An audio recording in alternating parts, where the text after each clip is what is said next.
Good evening. Welcome to Talking Politics. I'm your host this evening, Mia Scanga, and welcome to the 12th annual interview of the Jersey City Board of Ed candidates. As you probably know, there are 10 candidates running, and you're going to be meeting with 6 this evening. The election is with the general federal election on Tuesday, November 8th, and the polls are open from 6 a.m. to 9 p.m. Now, there are 3 positions available because the incumbents decided not to run for re-election. So I did contact them and ask them why they weren't running, and I just want to read a statement that they prepared for me. Now, this is from Ellen Simon, Jessica Day, and Micheline Ami, who are current board members. We're gratified to see improvements in Jersey City's public schools. Graduation rates and student earning college credit in high school are climbing, while dropout numbers and suspensions are declining. It's important to note that the greatest graduation rate improvements we're seeing are in the schools that have struggled for the longest, Lincoln and Snyder High Schools. These improvements are a real credit to our teachers, administrators, and staff. It shows what can happen when everyone pulls together to tap the limitless potential of our students. Earlier in our term, the board discussions and deliberations were focused on students. Unfortunately, this is no longer the case. The change followed the political shift in Jersey City of interested parties away from parents and children. Until we have political leaders in Jersey City who are willing to put children ahead of politics, we fear the board will remain on its current unfortunate course. We speak only for ourselves and not for the board as a whole. If you've been reading the papers, I'm sure this has a lot to do with Mayor Fulop, who wanted the Board of Ed to approve space for the 3 and 4-year-old program with some of his developers at about triple the market rate, and they didn't really have the authority to do that. So, and other issues too, such as the fiasco with the Golden Door Chartered School space when that became available. But anyway, I'm sure there's a lot of issues. I do want to mention that there is no compensation for being a board member. It is an act of love. And there are no paid benefits. And some of those meetings go on for 5 and 6 hours. So you really need the patience of a saint to be on the board. So congrats on wanting to do that, that's for sure. So first you're going to be meeting 3 candidates, and they are Natalia Ioffe, Sudhan Thomas, and Kimberly Goycochea. And excuse the pronunciations on my part. So you're going to find out a little bit about them and why they're running for a 3-year term for the Jersey City Board of Ed. So why don't we start with you, Kimberly? Why don't you tell us a little bit about yourself? Okay. I wanted to thank you for having me here. My name is Kimberly Goycochea, and I am a candidate for the Jersey City Board of Education. Currently, I am a student at St. Peter's University, studying psychology and a possible minor. Right now, what I really care about is bringing that student perspective into the board, because as a board member, you don't see them getting that authentic experience. I know myself from being in Snyder and the other public schools during my time in Jersey City Public Schools, that when a board member comes, everyone acts a little differently. You know, you sit up straighter, you behave more to sort of get on their good side, and I don't think that should be the case. I feel like that the relationship between the board, its students, its teachers, should be more authentic and less intimidating. Okay. Sudhan? Hi. Thanks, Mia, for putting this together. And my name is Sudhan Thomas, and I've been a long-time resident of Jersey City. I work in the finance industry in New York, and I'm also a single father. I raise a 2-year-old son by myself. And I have a little bit of educational experience myself. I teach the 9/11 history. I'm a docent at the 9/11 Museum. And I think for me, it's a very simple reason why I'm running. It's about contrasting two ideas on how to manage public policy. The set of ideas that the Education Matters team that I'm part of, along with Gina and Angel, we stand for a set of values which stands to protect, preserve, and prosper our public programs. And there's another set of ideas that calls to deregulate, defund, voucherize, and ultimately cannibalize our public programs. And we are running against those set of ideas. And hopefully, this election cycle, we can set a contrast between these two ideas and set our public schools on the right path. Mm-hmm. Thanks. Okay, and Natalia? Hello, my name is Natalia Ioffe. Everybody knows me as Natasha. I am currently on a parent council leadership team at PS number 16, which is Cornelia Bradford School in downtown Jersey City. I'm first generation immigrant. I came to the U.S. when I was 11 years old from Kyiv, Ukraine, and I grew up in Northeast Philadelphia, graduated from a public high school there.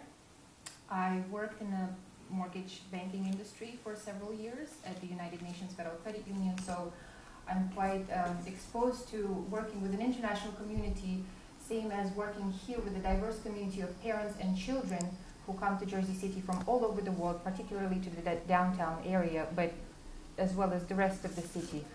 I am running because I hope to bring a work ethic and an experience that we were able to accomplish at our parent council. So have you ever attended any of the Board of Ed meetings? Yes, I have. You have. How often do you go?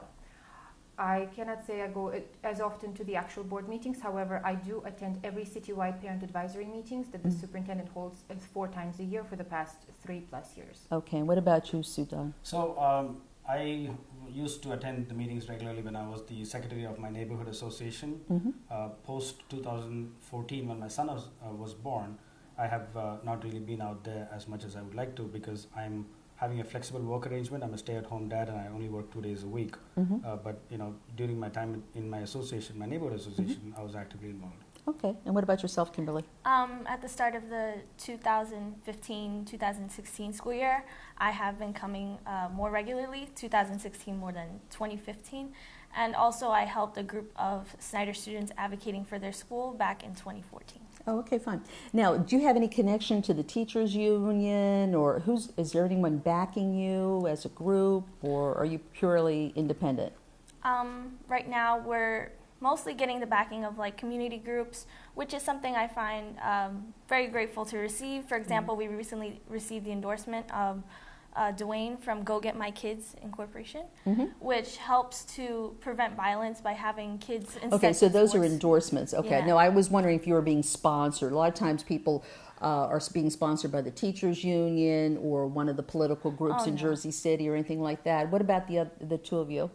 Is there any particular sponsorship? No, ma'am. I'm an independent candidate, and I currently have no political affiliations or team affiliations. Okay, and what about yourself? I'm endorsed by the Jersey City Educational Association, and this is something that I've strived for because I think there's a strong ideological overlap between my set of ideas in which I was raised and what the Teachers Union stands for. So I'm very proud of that endorsement, along with the endorsements from Mayor Fulop, several freeholders from Hudson County, city councilmen, and assemblymen from New Jersey. Oh, okay. Yeah, because we find in the past a lot of times people are being endorsed, by a political party, what have you, and it's good to just get it out there.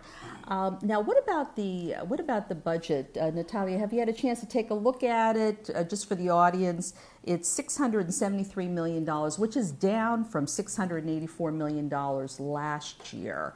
State funding has been flat now for at least 5 or 6 years, but we've added 1,457 students. So that is quite a challenge. What are your thoughts on the budget? What are your thoughts on the funding? My thoughts on the funding are that money is going to become the next big issue in our Board of Education in our district, and I've been following that quite closely because it also resonates with what we have been doing at our school. Particularly PS 16 school has not been receiving any type of state aid for the past 2 years, which forced us as a parent council to do a lot of our own fundraising. We have managed to raise nearly half of the regular school budget and become a vital emergency resource. When I say half, nearly $60,000+ in revenue in alternative sources of funding for our school, which all goes to supplement enrichment activities, household needs, anything you name.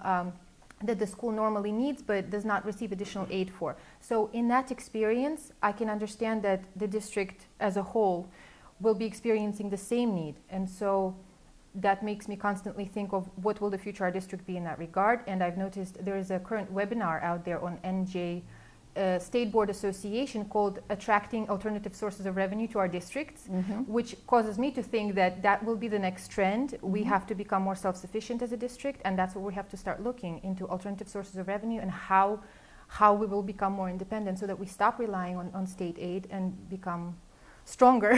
Right. Well, the state aid is 74% of the budget, 74%.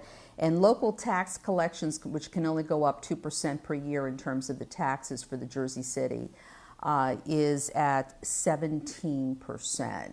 So it's a big issue here. And also keep in mind that tax abated properties pay $0 towards the schools, and the huge increase in the 3- and 4-year-old program is predominantly coming from downtown, and a lot of the parents are in tax abated buildings.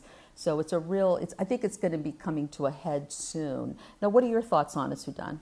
See, from the very beginning of this election, we focused on contrasting the ideas. And there's been a push from Trenton to try and defund public policy, especially public education programs. And the Abbott program. Yeah, and this is what we're against, because we took this responsibility, okay? We said we're going to run the public schools, and we owe it to our kids to give them the best education, because these are the future leaders of our society, and also the future citizens, the future fathers, future teachers, future company executives. And if you look at the landscape of the funding, Christie has come out with this ridiculous policy proposal to almost shaft the program by about 60 to 70%. And he has a lot of support around the state. Well, just keep in mind, our tax bill in terms of schools is about 25% of your tax bill. The county is even higher than 25%, and the city gets like 51%, so we're probably at 23%.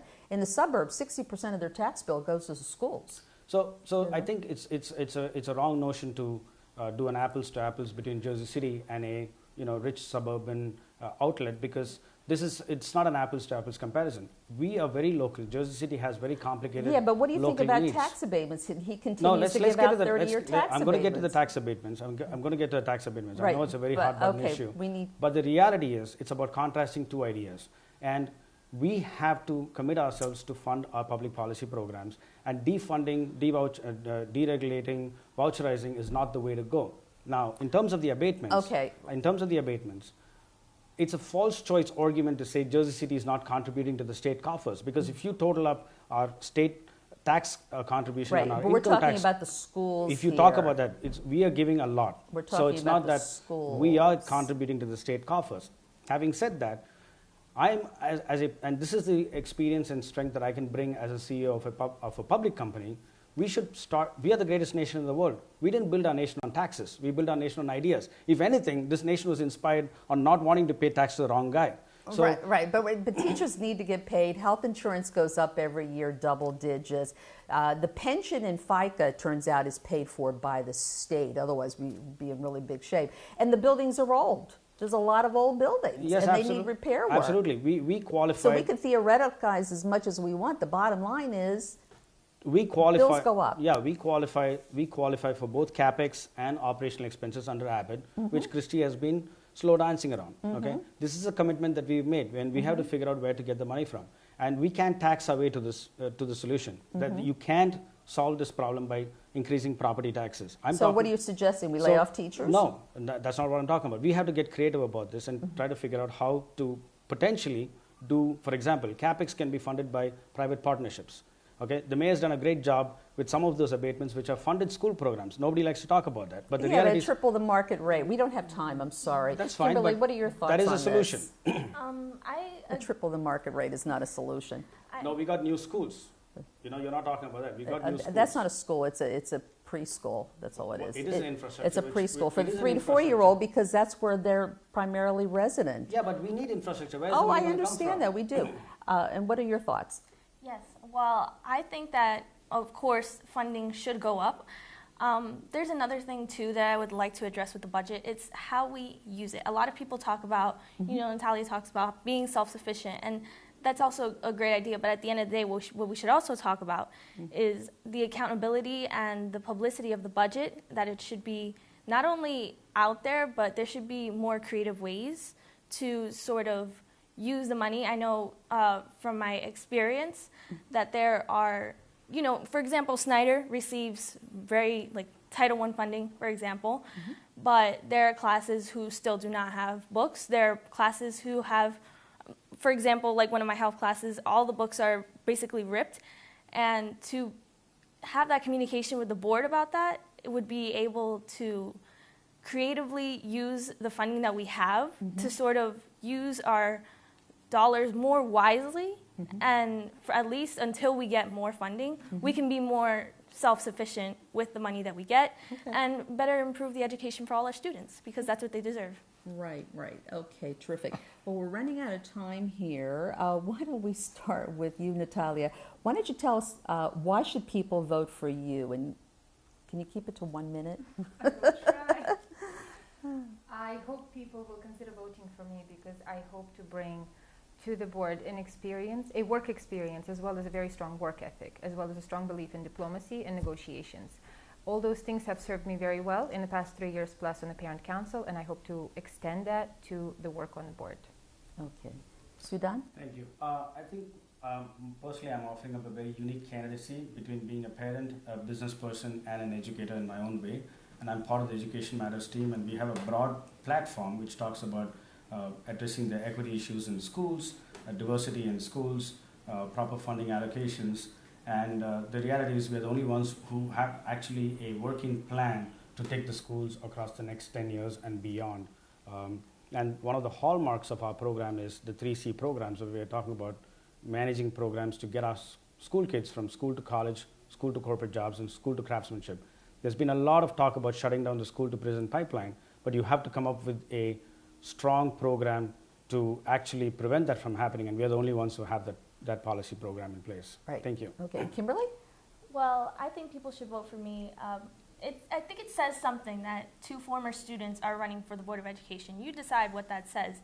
But what I think it says is that we should consider more of the student voice and the student representation, because at the end of the day, we are basically the most reliable first-hand witnesses to what goes on in the schools, depending on which school we go to. And I think if we collaborate with community groups, with teachers, administration, students, and parents, and bridge the gap between them, it takes a village to raise a child. I think we can give all our Jersey City students the education they deserve. All right. So stay tuned. We'll have 3 more candidates for you shortly. Well, now you're going to meet 3 of the 10 candidates, part 2. And with me I have Angel Valentin, Gina Verdibello, and Mussab Ali. So why don't we start with you, Angel? Why don't you tell us a little bit about yourself? And also, you were on the Board of Ed for over 10 years. Yes, I was on the board for 12 years. 12 years. I was appointed back in 2002 as when McGree was the governor, and then I was elected 4 other times during that period. Oh, okay. So what makes you come back now? Because it's time for us now to get into a conversation, whoever's running for governor, so we could get local control of our district. I thought we had local control. We don't. We still a curriculum and instruction, which is an important piece in my mind, because when I was a student, we had vocational programs. We had other courses. Right. We're going to run out of time here. I'm sorry. We'll talk about that a little later. Gina, what about yourself? Why don't you tell the audience a little bit about you? Sure. And you've run several times in the past. Yes. So you're a real trooper on yes, this. I'm persistent. My name's Gina Verdibello, and I'm running on the Education Matters team with Angel Valentin and Sudhan Thomas. It's 139. J, and I am a parent. I have 3 children that attend public school in Jersey City. I am also an advocate for all children in Jersey City, and I'm also a Girl Scout troop leader. Mussab? Hey everyone, my name is Mussab Ali. I'm running as a part of the Fix It Now team with Kimberly Goycochea. I'm a recent graduate of the system, just graduated class of 2015, and one of the biggest things for me is, providing that experience that we have firsthand from being inside the schools and directing that towards everybody else. Oh, okay, fine. Now, Mussab, have you ever been to a Board of Ed meeting? I've actually been to several Board of Ed meetings. Okay. Sometimes, you know, they last till midnight, sometimes even longer. Right. So it gets a little tough with school, but, you know, camp it out. Right, right. And Gina? I've been attending meetings for several years now, 5 or 6 years and I speak at the meetings, and I also speak at state board meetings. So I'm in the know about education in New Jersey as well. Oh, okay, fine. Angel?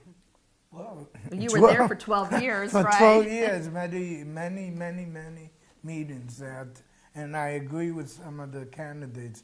They take on too long of a process in terms of, we have a caucus and then we have a board meeting. So everything should be done in caucus, and our board meeting should last maybe 2 hours. Right, I the heard most. the caucus meetings go on for 6 hours. Yes. Yeah. Well, that's an important piece, because Right. that's where you get all the agendas that are going to be presented at the board meeting. Oh, okay, fine. Now, so what are your thoughts on the budget? I mean, they've had to keep it under control. State funding has been flat now for at least 5 or 6 years. They can only raise taxes 2%, and we only pay 17% of the budget. What are your thoughts on the budget and the issues facing the district in terms of money? I think one of the things that we need to control is some of the, the state-appointed employees where the salaries are very high on top. And I think that drains a lot of the monies that's supposed to go to students. Is that in the administrative staff? In the administrative staff, yes. Okay. Everybody talks about that. I don't even see that many people there, but whatever, okay. But if you look at that budget in terms of the administrative staff... Which is about how much, do you know? Well, I don't know at this point, but when I was there, it was very high. Right. I'll flash up on the screen, and it's part of the user-friendly budget, which is on the Board of Ed website. They have a pie chart showing how the $673 million is spent, and you'll be able to see for yourself. I'll scan that in. And that's a really useful document. There's a lot of information on that. And what are your thoughts, Gina? I agree with Angel. I think there are a lot of people that work in the district at the higher levels that are making six-figure salaries, and they're not doing the jobs that they're supposed to be doing. It's showing through the school district. You know, when we don't have drinking water on the first day of school, we don't have toilet paper, we don't have lots of things, and you know, considering that we're a poor district, so a lot of times people, are asked to provide that, and and we have teachers that also spend a lot of their own money for printer ink and things like that. And at a certain point, with that budget that you just said, shouldn't we have enough money for everybody? Well, the thing is, though, health insurance goes up every year, salaries go up, whatever, and if your revenue stays pretty flat, and the state presents 74% of the budget, it's a problem. It's a problem trying to keep your expenses under control. Now, what are your thoughts on the budget, and what do you see happening in the future, and what can you do as a board member? So I think the first thing to take into account is, as we were saying, the state, I think it's 62 or 74% of the budget comes from them. So obviously they have a big say in what happens locally. But I think what we need to start to do is start to take back local control in other areas and start to get more creative so that we don't rely as much on the state. There's been a lot of legislature about cutting a lot of money from Jersey City, Right. Talks of up to $100 million.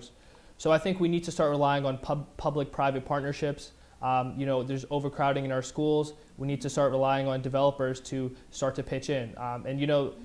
Paying locally, tax abatements have been a big issue. We need to start getting people to pay up instead of taking money away from generations of students. Right. And there, in the user-friendly budget for the city of Jersey City, which I'll flash up, there's a schedule that's prepared every year, and they calculated, I think, that we lose about $80 million in taxes from tax-abated properties if they were paying full taxes. That's a lot of money, $80 million a year. And in the past, when they gave out tax abatements, they always said nobody had any kids, but that's not the case.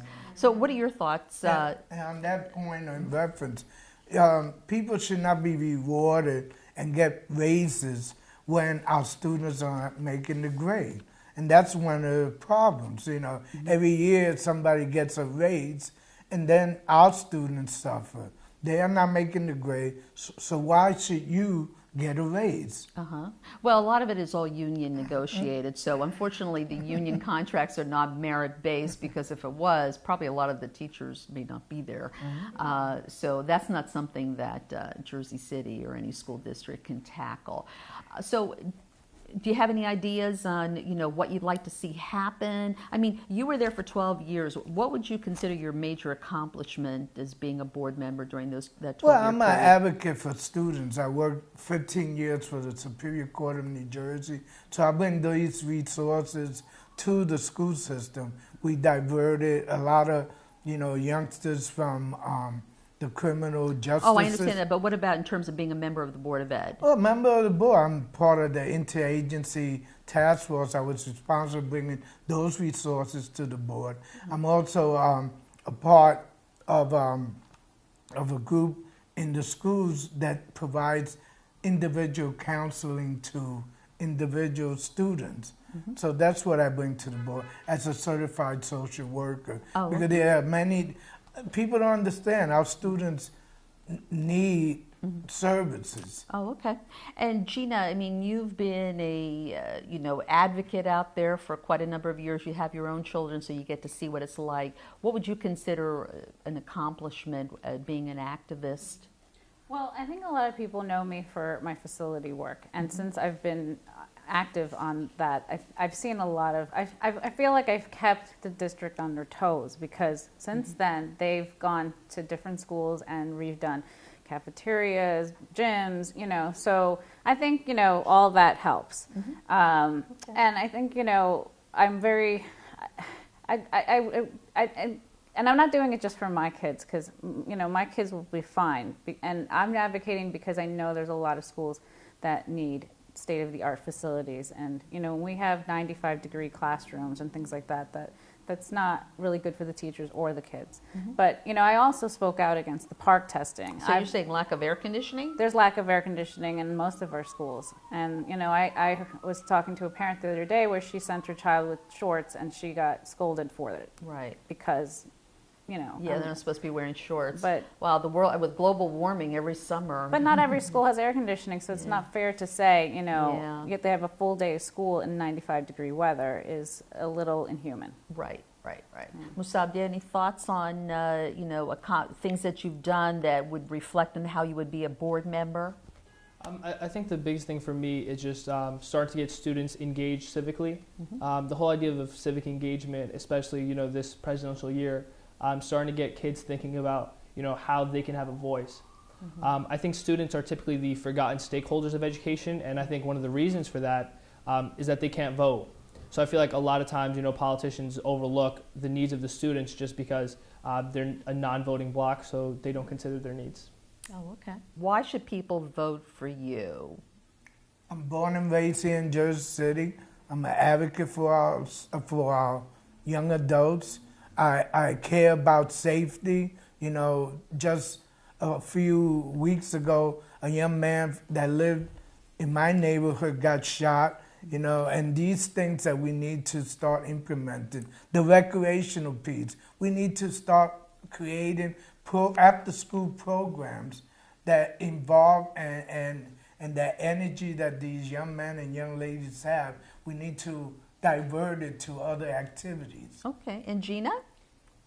Okay, well, I am very persistent. Like I said earlier, I do care about these children in this district, and I care so much that I go to these meetings when I know I could be spending quality time at home, but I know I can make a difference with the board, with Angel, and with Sudhan at the Education Matters team, because we have the knowledge, and we have, you know, we've been on boards before, we're in the community, we're doing things.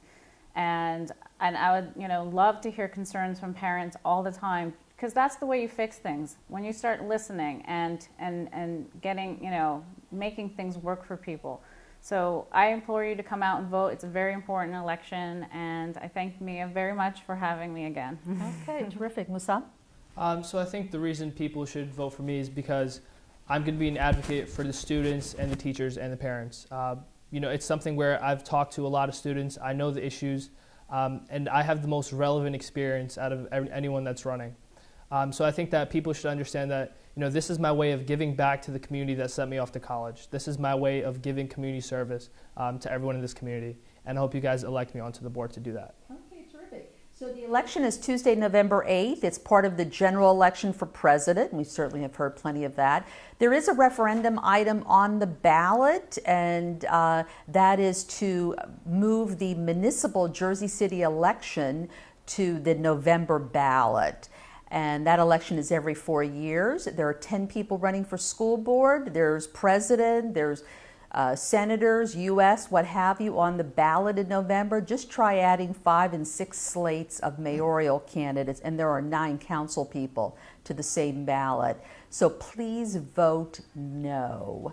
Keep the local election in May with the runoff in June. Thank you for watching. Tell your friends and neighbors about us, and you can watch us on YouTube. Good night.